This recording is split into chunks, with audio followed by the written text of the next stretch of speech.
Nakakatuwa lang po mga kanayon. Tara, dito naman tayo sa labas ng bahay. May papasilip po ako sa inyo. Ito po yung mga tanim ko dito, sitaw. At saka ito ho, pakwan.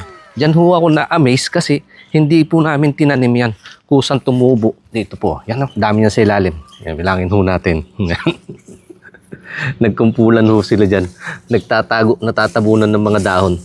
Ito po ay galing ho sa mga dumi ng alaga ng mga anak ko. Saglit ito. Ayan po. Madami pa maliliit dyan. Ayun o, ang ganda ho. Ng kanyang pasibol, oh. Buhay na buhay yung kanilang mga dahon.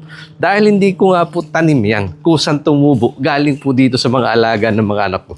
Pag kumakain ho kasi kami ng pakwan, yung mga natitira at saka yung mga balat, binibigay po niya dito sa mga guinea pig at saka mga rabbit. At yung mga nalalaglag pong buto dyan sa ilalim, pag nahuhugot ho kasi yan, nililinisan nila dahil para binigyan ko ho ng responsibility yung mga anak ko. Doon ho nila tinataktak. Ngayon naman po, sumibol. Ayan, ang dami nila sa ilalim.